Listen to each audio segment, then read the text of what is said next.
Are you an entrepreneur or ready to become a boss? Welcome to Hawaii Boss, the business podcast made in Hawaii, where you will hear from island movers and shakers on who they are and their impact on our state. And now, step into the office of your host for Hawaii Boss, David Pettijohn.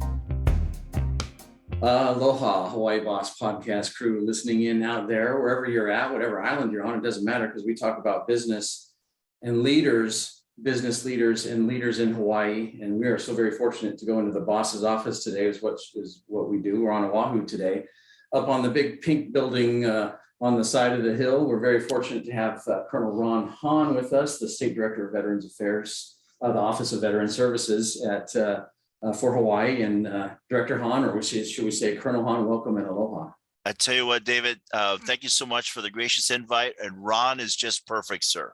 Ron, okay. Well, it's great to be on your show. I'm an enlisted guy, a former enlisted guy, E4. And so, I'm stepping and hopping, especially when the colonel's in the room, attention, and everybody, jumps up in a hurry. As a colonel, that does command a lot of respect. How do you look David, at that role? It's a two-way street, my friend. And the backbone of of any of the military components is our enlisted corps. Any good leader will tell you that. And nothing gets done without an enlisted corps. And my dad was in the service for over 26 years.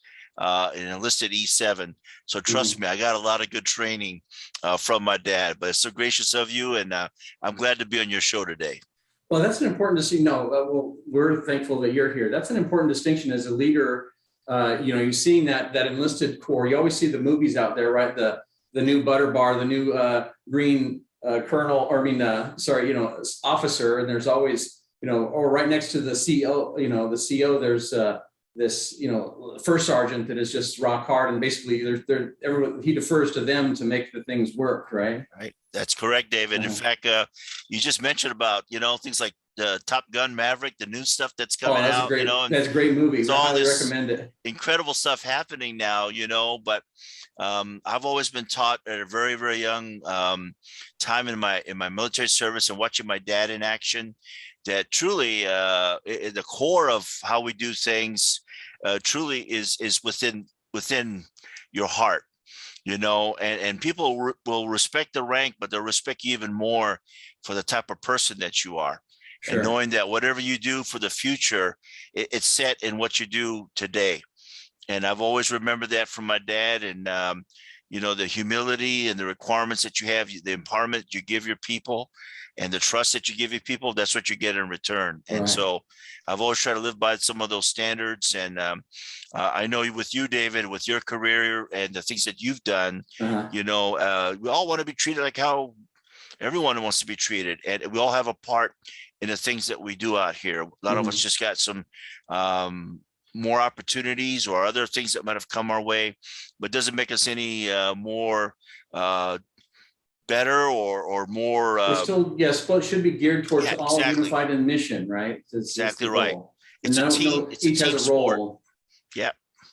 Yeah, a different role. So we go by the one fight, one team, one ohana. Is what I always hear from my counterparts out here often. So, and that's what we are. We all need each other to do the jobs that we got to get done to take care of the mission. But thank you for bringing that up, though, David. Yeah, that just creates a whole level of positivity and that helps just that's morale. We always talk about that. Moving morale is positivity and transparency and those things that you have to exhibit. And so you learn from a very young age that you're maybe from your father. You say, but is that when you knew for then? Hey, I'm following this path, but I think maybe an officer route's better for me, or was it was it completely different than that? Yeah, David, that's a great segue into this, and I won't spend too much time on it, but because I was part of the military and traveling, 10 different assignments with my dad, going to different schools, I was probably the least likely person to actually go into the military because I had seen all these different things. But my dad or my parents, my mom, they probably knew I needed some structure, and they probably knew that I would probably. It doesn't make a difference about the rank because, I don't control that anyway. It's your supervisor, it's the commanders. but they knew I needed some kind of structure coming out of high school and doing some things, and whether that's going to be an enlisted or officer really didn't make a difference. Right. But I think my dad knew that you got to do something greater than just taking care of yourself. You got to do something, do more to help others that are out there. And I think he really, broached that to me at a very young age. And I had hair down to my shoulders, Who didn't? beard, in high school, and there was no military. Where's this military guy going to go? So he actually signed me up for an officer qualifying test, my third year in college. I could study and stuff.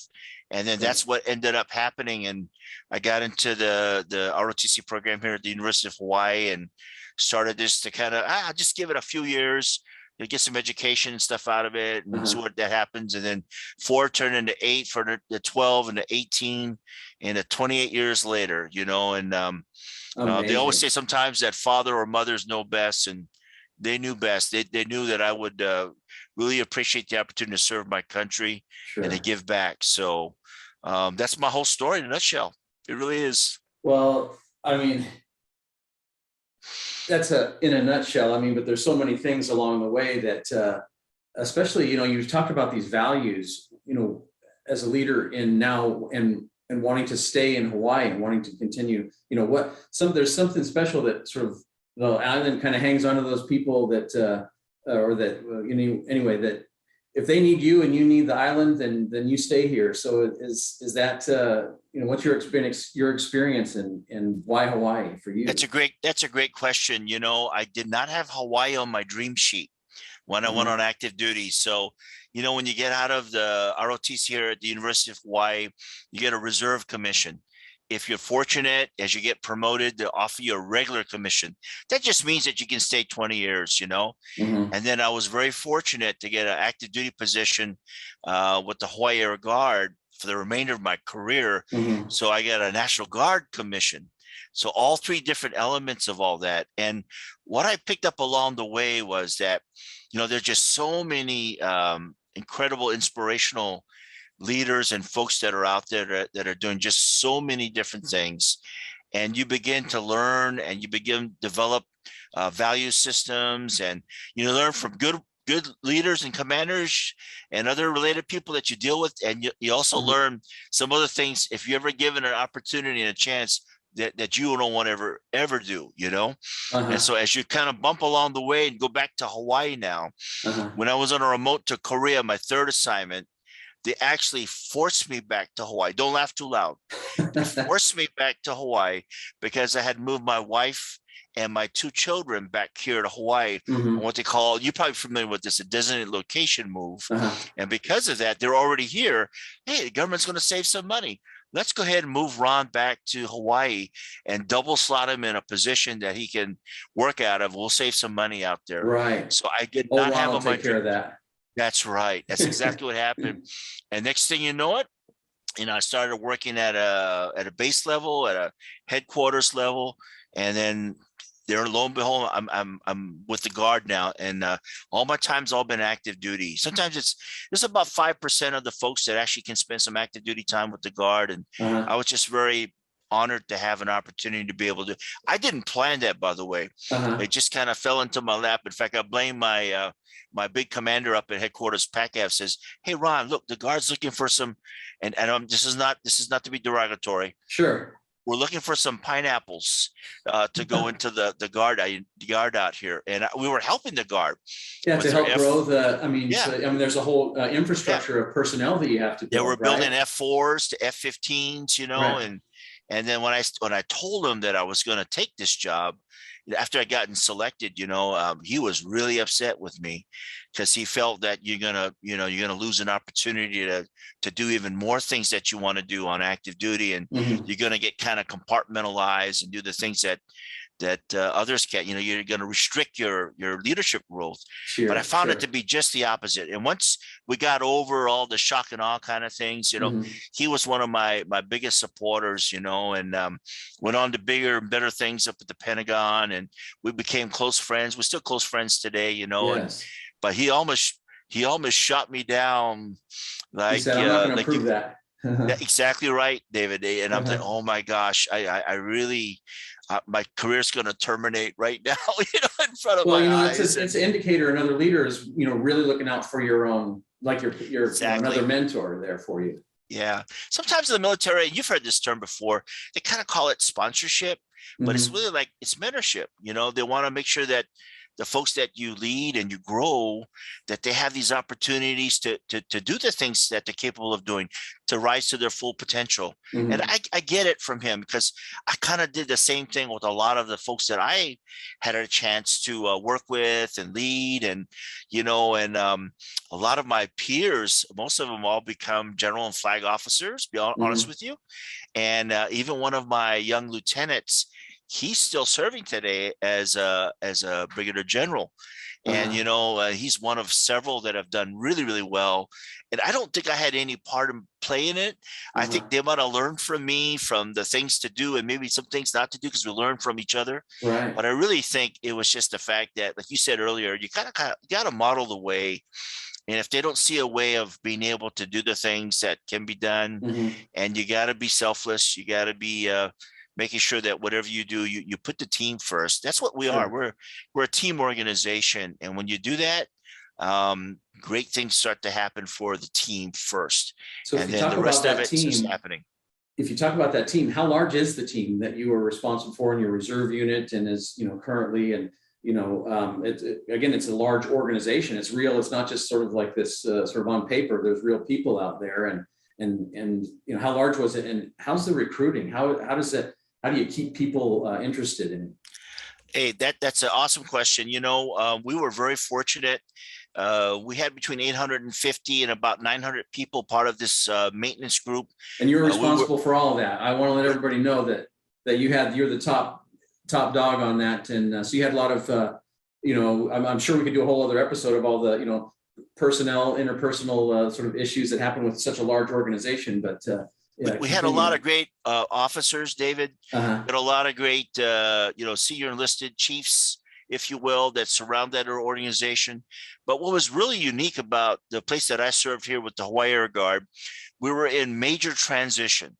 So we were going from C-130 aircraft, these are cargo aircraft, to brand spanking new C-17 aircraft, which is what they fly today. Uh-huh. We actually went to the rivet ceremonies over at Long Beach to see Uh-huh. the very first rivet get put in to a panel that turned into this big C-17 aircraft that carried Okay. tanks and everything else. Right. And we Right. got eight new ones that came out. The Star Lifter, is When that we what were those are there. called? The Star Lifter They're C-17. Globe Masters. Globe Yes. Masters. Yeah, those are so Yeah. awesome to anyway. Yeah, Yeah. exactly right. And then we plussed up these tanker aircraft that were 60 plus years old. And you know how the Guard does business. We don't fix it for the next sortie. We fix it for the life term of that weapon system. And we went from 8 to 12, Mm-hmm. to do force extension and the things that we need to be done. And then we went from the F-15 fighter aircraft, 24 of those, 26 of those, now to what they have today is the F-22, the Raptors, the fifth generation fighters. So at any one time, these aircraft were all over the world. They're supporting, air sovereignty missions for the alert. So it was They're moving. It was doing an active reserve unit, very, very active. yeah. And here's the thing about that. I'm glad you brought that up. We had these things called associate units, reverse active associate. So we partnered with the active duty components. Mm-hmm. And for guard units to partner with active duty, it was kind of a novel thing to do. There were some units that were doing it on the mainland. We completely integrated with our active duty counterparts. Now, those 850, 900, that's just the Guard members. Right. Most of those are full-time and drill status members. The active duty had their own complement, probably about 500-600 that complemented as well. But in many cases, it was a Guard officer or a senior enlisted in charge of the active duty, in charge Sure. of that Wow. composite, or an active duty officer in Right. charge of the Guard. And it worked amazingly. It's all about relationships.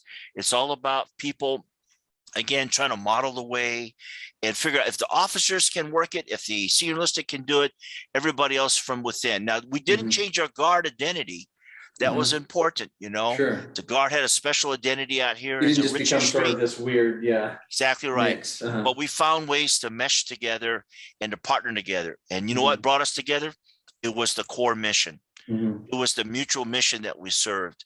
And the fact, and then oftentimes you mentioned about recruiting, right? Mhm. Yeah. And I'm going to tell you a secret, and it's not too much of a secret anymore, but sometimes some of our best recruiting was because of this partnerships with the active duty.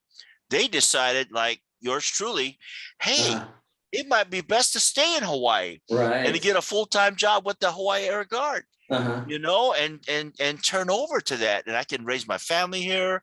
I can do all the great things I want to do. Plus, I get to work on the most latest weapon systems. Got Sure. brand new C-17s, you know, KC-135s, F-22 Mhm. Raptor, fifth generation fighters, Mhm. you know, and That's an amazing experience. And then, it right, yeah, was, being able to be, home and it go see, was. mom and dad with the kids still and be able to stick Absolutely right. around. And I Yeah. was very privileged, you know, David, to at least to see my children grow up here in Hawaii, go to elementary school, go to, you know, high school, graduate, go off to college, right from here, you know. Now, I tell you what, being on active duty for many years, and that's in the Air Force active duty, I traveled a lot, but I traveled even more uh, with the Hawaii Air National Guard because of the mission subsets that we had that was made available to us. Right. You know, pretty much all over the world, and so did my my teammates. They went all over the world and still continue to go all over the world today. Uh-huh. But now you've taken all that experience and that wonderful experience, and now you're directing that to a very special mission of serving veterans here in Hawaii.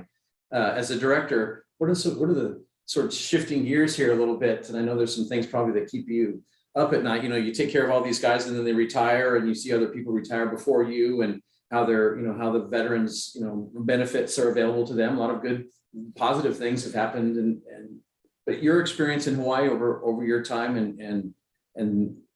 but the three, maybe top three challenges that are just sort of still keeping you up at night. Yeah, a great question, David. The transition to veteran, like you with your extensive healthcare background, and I know we work together in a lot of things with senior care homes. It's personal now. Mm-hmm. It's always been personal, when you lead military members, and those military members, so even though they've taken off the uniform, hang up the boots, they're still military members. They're still members that have served our country with distinction, and they deserve everything we can give them. And so for us, being able to help support them when they transition out of the military, and we also help with their disability benefits. That's mm-hmm. one of the core missions that we have here with our office. But we also take care of the 8 state veteran cemeteries. Okay. Jim Horton and his team members up at Punch Bowl. Mm-hmm. It's the federal and the national cemetery. We have 8 beautiful grounds, state cemeteries around the islands, most notably here at the Hawaii State Veteran Cemetery over at Kaneohe. Mm-hmm. So we catch them. It's almost literally when they transition out. It's kind of a cradle to grave kind of thing on mm-hmm. the veteran piece of it.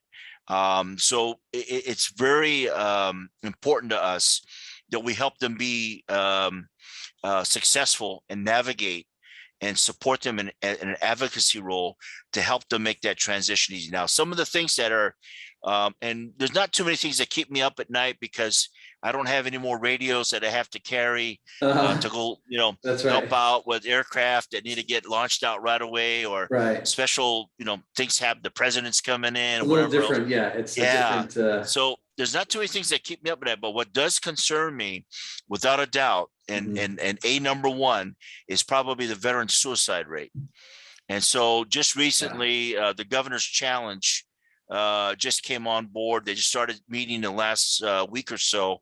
Partners from the VA, partners from all governmental agencies, the Department of Defense, military, state agencies, partnering with the VA central office up in DC, and to start to address this as a co-partnership with all these entities to address it head on. And they're going to use the best practices. There's about 35 or so states that already have got these programs. We're going to extract all those best practices and see what we can kind of do out here in Hawaii, and There's try to some great help models in those. Washington State and different Absolutely. states that are modeling these best Yes, practices. sir. And you know about them, David, because you Yeah. talk to a lot of those people, and Mhm. you know my counterpart up there, Alfie. And so Uh-huh. we want to make sure that we start working on those kind of things out here in Hawaii. So definitely suicide, the homeless, houseless of our veterans is Mhm. also of a concern. They just did the last point in time count back in March. I think they registered about 328 veterans. A good portion of them, over half of them, are sheltered.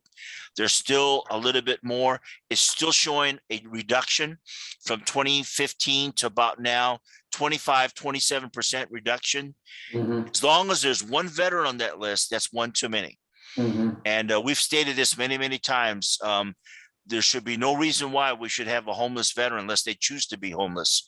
They need to receive and accept the help that's given to them, because the wraparound services on the public side, Mhm. the community partners of care, the VA, and with the HUD VASH vouchers, Mhm. we are there for them, and we want to see them get off the street. Want to see them get to opportunities that are afforded to them, and there's no reason for them to be on the street unless they absolutely choose to be there. Those are the two big ones. The other third one, I think, is just keeping up with all the different things that are happening with transitioning veterans today, Mhm. and especially with the veterans that have already served. One And that thing that want to transition to Hawaii, that want to that's it. maintain their That's housing, it. their Or livelihood those here in Hawaii. who don't have VA services. As you all know, like I said, I know your healthcare background. Mhm. I think there's about 46, 47,000 veterans that are tied into the VA system with benefits, with healthcare. Heck, there's about 117, 120,000 veterans in Hawaii. We got fact check long That's time the ones ago. that are counted, Yeah. all those that come and don't, they don't register or whatever. Exactly. So that's what we're targeting, to get more of those folks into the system so they can reap the benefits. They've earned them. And I always hear from the veterans, they're just great people. They're just such great. Hey, take care of that other person. They need it more than I do. I'm wealthy. Right. There's enough for everybody to be taken care of. And when you take care of yourself, you're actually taking care of your family. Right. You're helping others. And the best way to spread that information is when another veteran gets the support they need, and they know of other veterans who really need help, and they Right. put us in contact with those veterans. That's the most effective way to be able to. But Right. those three things: suicide rate, homeless or houseless program for our veterans, and then, of course, trying to get more people tied into the VA system. The VA has done very well. It used to be, when I first got into this job about 10, 11 years ago, it was about the institution. How do we help the institution, making the veterans fit into the institution? Now it's all about the veteran. It's more veteran centric. Sure. It's about the veteran's experience, about what the veteran gets out of it. And then you've seen in the short time, the last 2 or 3 years, presumptive ailments have gone, for Agent Orange, have doubled. Sure. The Blue Water Navy now has presumptive ailments. Now we have toxic exposure, also have presumptive ailments. Nothing is static with the VA now. When they say it's a great presumptive time elements for people. Those folks, again, veterans, sometimes they get lost in all the jargon too. Oh, yeah. It's like, Oh, yeah. that's like if you're affected by that, maybe then your disability would go up, but and how that process works. Exactly. And so that's where we come into play. So Mhm. we're the ones that help put the packages together for the claims. The veterans got to do their share. They've got to bring in the medical documentation, their military documents, their military special orders and medical records, and they partner with us to be able to submit those kind of pieces of information to help them do that. And in the last couple of years, we have metrics that are monitored every single week. Mhm. We probably are on average 25, 30% more claims that we've ever submitted in the last couple of years under this pandemic hybrid model. And you know what the reason for that is? We've become more efficient and more effective. When we used to have clients come up the hill, and you've been up to Tripler many times, you had a meeting with me up here. It's a hard slog to get up there, just to get up there and park and get in there and then try to get through and navigate. Yeah. That's it. And so now, we're doing more things virtual, like what we're doing today with with Teams or Zoom and Sure. and telecons, we don't have a no-show rate. You know, Mhm. you can be at the beach, you can be at the Right, yeah, just pick up the shopping cell center. phone and Exactly right. hey, I'm We're on going to my, yeah, I'm contact doing you. my, I got a consult real fast. Hold on, I'll That's be right. back. Right. Exactly right, David. Mhm. And so we're garnering so many claims that our good counterparts, the Veterans Benefits Administration, that adjudicate the claims, they've had to go on a working overtime on Right. weekends for probably the last 2 or 3 months now, just Uh-huh. to keep up with all the demands. And that's just our organization. There are other veteran service organizations that are doing the same, but Mhm. we've really found a way to be able to do that at the same time, kept veterans safe, kept the staff safe. And even though the state might have shut down back in the early 2020s because of the pandemic, Sure. we've never shut down. Yeah, You how know, we could just you? There's we no just way. precluded folks from coming in, but we still service them. Right. And we this hybrid, I think it's going to be what we're going to keep for the future. And look at what's happening today. I mean, we see it around us. Our numbers are starting to kind of increase again. Right. And we've had COVID come into our offices, but folks have had mild symptoms, and our bosses and the senior state Department of Defense have allowed us to do telework. And if they can telework at home and still be effective, Right. we don't have to pass it on to the next consular or cancel and put them back in the queue again, Right. and so we've been very effective. There's many efficiencies that I think have happened as a result of the pandemic that we've learned, and we're trying to employ that to the betterment of serving our veterans. Sure. And some states have CBOC where there's Yep. little maybe some clinics out in the community a little bit closer to where the veterans are. They don't have to travel so far. And I know those are challenges because finding space and the cost of having space in Hawaii. You brought up a good point now, David, Uh-huh. because there's something new that's coming on right now, and kudos to the VA Pacific Island Healthcare System, and their senior leaders here and their facility planners. So this Aloha Center you've been hearing about is going to be named after Daniel Keakaka, just like our state veterans home, named after Daniel Keakaka. Wonderful senior senator, the chairman of the Senate VA committee, very deserving, So in that Aloha Center, you're going to have that clinic, a robust clinic.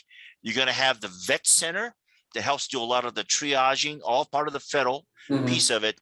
And we're going to have the State Office of Veteran Services with our Consular Corps in there.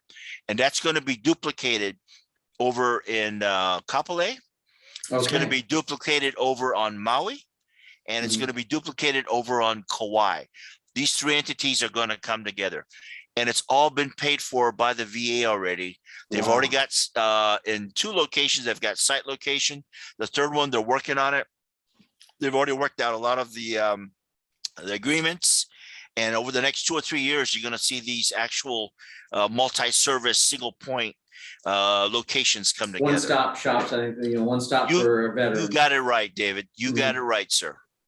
Well, that's an incredible vision. And then also, then you're seeing it, come together like that. And you also mentioned the state veterans home. You've been instrumental in bringing a lot of these together because you're connected with a lot of the happenings of the veterans, because, you've worked with so many over the years as you've been here, active, duty, and reserves. And so those connections and those resources have sort of allowed you to be in the middle of creating these types of things. This most recent one in Kapolei, a lot of people don't know what it is. There's a building that's going up out there. Would you like to share about to that? You had mentioned it, the Daniel Keakaka State Veterans Home. Yeah, I appreciate it, David. But and again, there's a lot of team players in this. I just serve a very small part because this team that we have is made up of a lot of great engineers, consultants. We've got folks from other state departments. So it's a cross-functional sort of it's another testament to your leadership to be able to bring sort of. I appreciate it, David, but I'm just one small little piece in what this huge team brings together. And so when they embarked on this, is about 2012. We started working on some of the necessary things that need to be done. Feasibility study. That was just right after the original veterans home, Yukio Kutsu. Exactly right. And so we had to come up with a feasibility study. We had to build a pre-application award grant to the VA. We had to go and lobby, and the legislators were very supportive, along with the governor, to get a 35% state match You're talking about $100 million facility now. Right, which is a lot of federal dollars coming into exactly right. and then they and bring be able in to serve the veterans too. exactly right. They're bringing 65% of that state match would be from the federal government. And then there's always these adjustments that go along the way. Mhm. One thing that we know about construction in Hawaii, and you know this, David, from the homes that you've run, nothing ever goes down, and inflation, if you can keep up with it, it's amazing. So it's exponential inflation right now. Absolutely right. We had to get some extra money from the legislature, which was very, very supportive, and we were able to move this home down the road. Now, remember, this partnership that we have, it did involve the Hawaii Health Systems Corp initially, and then they had to go take care of some really important things with trying to privatize Maui Memorial. They started working infrastructure things. So the DOD and the DAGS, Department of Accounting General Services, took on the majority of the construction piece of it, along with the consultant firms here in Hawaii and on the mainland. And we moved that forward. And I'll just say this, we use a lot of talent throughout the state. Your good friends at Yukio Kutsu helped us out a lot. The community living center here on the VA triplet campus, where they have a 60 bed, they helped us out a lot. Everybody partnered to be able to get to where we're at today, but we had no healthcare piece of it specifically embedded in DOD or the DAGs. And we got through all 50% construction as of today. We got through a certificate of need approval as of today. And we're so very happy. There's a bill that it's gone through the legislature and championed by Rep Yamani now, that's going to be signed off by the governor, that's going to put the home back into the administrative role of the Oahu region of the Hawaii Health Systems Corp. Right, which is what we experience. Absolutely right. Sort of core that's function. That's their forte. That's their forte, and we're so happy with that. And that bill's going to be signed probably over the next 3 weeks, and it's gonna help us to move this home even further down the road. But what's been great about the process is that we've all learned it's like the folks that work the community of care and the partners of care. You've got all these great things that can be done. So we want to utilize that momentum moving forward for potentially, we talked about this briefly, for a third home. And more than likely, we were looking at Maui. And so Maui, they've got about 11,000 veterans. We're waiting for the new census reports to come out. That's Maui County as a whole. And the smallest, yeah, exactly right. And Molokai. And the lowest amount of home that you can still, and these homes are self-sufficient. As you well know, you ran these homes. You don't look for outside. You don't go to a legislature every year asking for money. They need to be self-sufficient. They should be self-sufficient. Yeah, it's not. Yeah, you get that from the VA per diem. Yes, it can be challenging. So you have to write the right mixture, the right ratio. So probably more than likely about a home of a 64 bed might fit perfectly out there on Maui to still be able to meet the roles and expenditure requirements and the things that need to be done to help service Maui County. But then again, I'll say this, and you ran, so understand this better than anybody. Anyone can go in those homes. You don't have to be on Oahu to go to a Oahu home or to go to live in Hilo. You're a veteran in Hawaii. It's universal. It's universal. There is a residency requirement for a year, 70% disabled rated, primary care provider from the VA giving you a referral. But as you well know, we've had a Gold Star parents there. We've had non-veteran spouses join their veteran spouse in the home. Those things are all feasible, and we just want to make sure that we can provide better services to help with a shortfall that's been there for a number of years, to help give back to the veterans that have given back so much to us. Specifically, the mental health concerns of veterans as they age in years as well, having a place that would allow that, and it's a special benefit for veterans, and if it's available, a lot of people don't know that it is available for them, for the that they can continue to.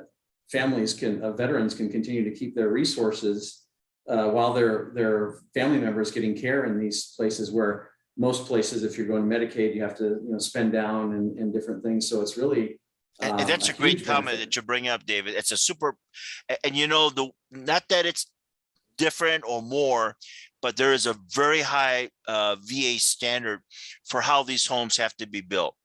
And so this particular home has taken a lot of the lessons learned from the pandemic, and from other homes that are out there. Every room is a single room. Mhm. And when we went out there just for a site visit very recently, there was about 25 of us in the visiting and doing certain things. All 25 of us fit in the room, and none of us were like 2 feet from each other. Wow. And you could probably fit at least 2, maybe 3 beds in the room. And the reason why I say that is because this as a healthcare professional. When you go to hospice, when you go to other things, more equipment comes in the room. Sure. When you have to isolate, when you have a COVID situation and you've got to lock down certain Mhm. quadrants, you're going to be able to do that.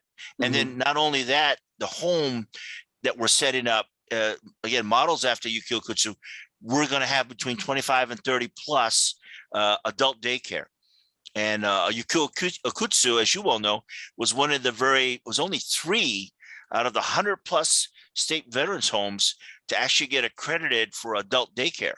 Right. And so we see this home following that same pattern. So when you got 120 residents, that are there, plus up 30 or 40 that come in, maybe get the 3 meals a day, have all these social activities, get therapy, Really get the becomes a social hub things. for veterans, for Absolutely senior right. veterans. And then they go back home because they have family there. Mhm. They don't have to necessarily live there, but it's something to look forward to. It's like what you said earlier. It's such a high expectation Mhm. of seeing things that can go back into this home and how this home can be a part of the community as a whole. And then one of the striking things that we're really very excited about is to hopefully to grow the internship pool with West Oahu, University of West Oahu, West Oahu, yes, and also with Kapolei High School and the other high schools that are nearby. Our Youth Challenge Academy is not that far away from that same location, and to build up all the STEM and all the related things that they can to provide partnerships, internships in the home. And again, they're only like a mile away, 2 miles away. Right. These wonderful institutions to be able to grow because, we know we have some shortfalls. We have some challenges out there with the healthcare profession. What better way to do that than give them internship opportunities to see what they can do and what might be possibilities for them, become doctors, nurses, CNAs, the whole gamut. Sure. So not just a forward to hub for that. the veterans, but also a hub for the sort of a stabilizer for the economy on that side of the island and for the whole Absolutely island. right. And then you're helping to help these veterans. And there's going to be a lot of talk story, David. That. So these veterans are they're gonna get to your heart. They're gonna talk about the things with these young folks. And you talked about it at the very onset in the podcast. How do you get these values and these other things and these veterans are going to impart a lot of these values to this next generation coming up. Not necessarily they're going to serve the military, but just the fact about how someone did all these things. Because, these veterans, they don't like to talk about their war stories and things. They don't like to, talk about things that have happened out there. But you get them in the right time, they'll talk about the things that they believe, what they did. Some didn't have choice. They had to go. They were drafted. Right. Some had to fight 2 wars. They were Nisei veterans. They were being interned with their family. They had to go away to war. And when they came back, they were treated, in a different element, and sometimes as aliens, but yet they loved their country, even they would give up their lives for their country. And they did very, very well. Many of them became prominent statesmen. We had a lot of Medal of Honor winner Yukio Kutsu. Medal of Honor winners. Same. Absolutely. Absolutely right. Absolutely right. So I think that's the kind of things that we're looking at, all this synergistic things that can happen with the community. We've been embraced by the Kapolei community, the neighborhood board, Villages of Kapolei Association. It's a great partnership out there. We want to make sure that place is going to be a pearl of the Pacific. And you just mentioned it earlier, right down the street, not more than about a 2-mile distance, is going to be the Daniel Keakaka, advanced they call it the Aloha Center. It's going to be this robust clinic. Okay, This so it's right down the road, very close by. It's right down the road. So you got all these hubs of great things happening in that particular area, and we're very fortunate to see that going on. And hopefully we can do the same thing on another island. More than likely, it should be Maui. I may not be the one that determines that, but it would make sense because they have a greater population size there. And then maybe look at another island down the road. Right. Well, it's if the veteran resources are there, certainly those.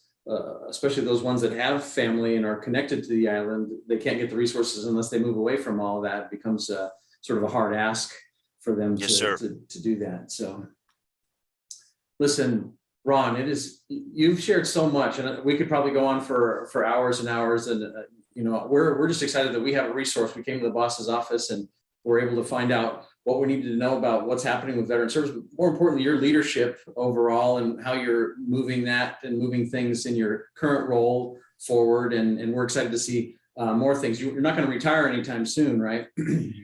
I've got a great team. They keep me motivated. David, that's one thing I always keep talking about. I've got great leadership that helps us empower the team to do the things that we do, and we just enjoy the work that we do. And like it's a passion, and you need compassion with this job as well. But like you said, I think one of your pre-questions, well, what gets you up in the morning? Well, getting up in the morning and being able to help serve veterans and make a veteran smile, that's a big charge. That's one objective, and that, right? And when you can do that with dozens and dozens of veterans in multiple areas, and I'm talking across the spectrum with all my offices and stuff, that means a lot to us. And again, we're just very thankful to you for highlighting the kind of the things that our team is doing. And we're very blessed. We're very blessed out here to be able to serve our veterans. And the one thing, I'll just say, we can't do enough for our veterans. Right. So as you get a plateau, none of us are satisfied with that, David. We need to do more. We need to find other things that we can do to make it better. But you know why? Because there's a next generation coming in behind us. Right. And if we don't do right, the next generation will not be taken care of. Yeah, they'll forget all these valuable lessons that have been taught us through the service of our country. And yes, sir. And those things. And so, again, thankful for you coming on. But before you go, we have a little Pauhana, a little quick answer. You got to ask you a couple questions. And oh boy, the fire round over here. Yeah. We'll see. So you've been in the military a long time. What do you choose? MRE or Chow Hall? Chow Hall. Chow Hall every time. Guaranteed. Okay. Longest outdoor camp that you had to do in the military? Oh boy. Well, we were in France for about 60 days when Operation Allied Force started. So I would probably say that one out there. And it wasn't so much of a camp for those who were on the deployment, but that's probably as much as I can divulge at this time. Why? Here's another one. Why Air Force? I really think that my dad was in the Air Force, and I really believe I love the culture. I love the culture. I'm not trying to down any of the other services, but I think that culture kind of rubbed off on me as I was around a lot of Air Force installations, a lot of his peers, his superiors, and I think they would have came after me if I went into any other service, including my dad. Oh yeah, well, hey, you don't want to cross dad, that's for sure. That's right. Well, I even recommended it to my son. I was in the Army. I recommended it to my son. He's at March Air Base. And my daughter was born there, by the way, at March Air Force Base. Yes, sir. Well, that's a beautiful part of and I was stationed across the mountains at Norton, my first assignment with the 141s. It's a beautiful place. Yeah. Beautiful country over there. Nice high country. And so here, tell us sort of this to round it all off. You've probably been to different veteran services throughout your years. There's a pomp and circumstance and there's formality and things like that. Can you recall one that just, as you look back, something that was very meaningful for you? Well, I tell you, there's everyone and anytime, and you may have gone through this yourself, anytime you enlist a young airman with their family members that are coming into the active duty, the reserve, or the guard, Right. It's a distinct honor. And then you say to them in a nice way after they get done, and they may have to lay down their life, all the different things in the Right. oath. It's not hitting them too much right there at that time. Mhm. They're thinking education. They're thinking all these great privileges. Right. I get to travel the world. I'm going to be in Top Gun one of these days. Yeah, when they I don't go off even to hear the words. fighter They just kinda, school. yeah. And all these great things. And then I politely remind the family when we get done with this that it is my responsibility to train your son or daughter to be the very best airman and warrior that they can possibly be. Because the last thing I want to do is to come and visit your home, and have to say that your loved one had passed away, other than the fact that they were, in support, in defense of their nation, or in a special mission. So I Mhm. make it very clear to them that all this great benefits and entitlements bring you into the system, but you need to learn your profession. You need to take the things very serious that you do. And I would tell you, and I would say this with a great deal of respect to all my fellow commanders and every one of my folks have come home Mhm. from all their deployments in all my Mhm. 28 years. And Mhm. I've been a commander of a couple squadrons and a big group. They've all come home. Mhm. And I've always kept that. I always made sure that the parents knew that no matter whatever happened, I always say a prayer to everyone I enlist that, please learn as much as you can, take the job seriously, take care your wingmen and everybody else that's Mhm. with you, your battle buddies, and you try your very best to take care of one another. And every one of them have made it home. I know a lot of commanders cannot say that. And that's always been with me, and so if that's I'm not to put a kind of damper on those things, No, but I that's think what I I've think that always adds done. to what you're doing right now is that I think you're still, trying to do that to bring them on home. All right, Ron, it has been such a pleasure. Sir, I hope we get to talk to you again because, Hawaii and Hawaii veterans have, I know there's a bright future for them. And best way to get a hold of just how to find, what is there, a hotline or a great Yeah, number? we're easy to find. You can just go to the DOD.hawaii.gov website. Mhm. You're going to see veteran services pop up. Just toggle into that. You can call our central OVS line at 808 Mhm. 433 0420, and we'll connect you. And then we have a email address, a central Sure. one, and it's easy. It's just OVS, Office of Veteran Services, OVS at Mhm. hawaii.gov. Mhm. And they'll link you right into Mhm. our team, our team folks here. We espouse to the no wrong door policy. Mhm. So if you come here, we're If not they going get to a tell hold of you, Ron, you're hey, going to talk to him. we're going to help them, Mhm. and the thing about it is, with that no wrong door policy, we're not going to tell you we can't help you. We're going Mhm. to find someone who can. It may be a referral. It may be someone that can actually solve the issue that you have going on out here. And Mhm. our teammates that I work with every day are all in tune to that all across the state. So Mhm.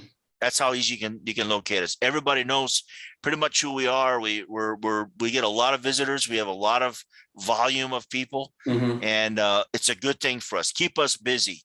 Good. That means we're doing more things to bring that 47,000 up to a higher amount now, and eventually we'll get everybody into the VA system that can Awesome. be or wants to be.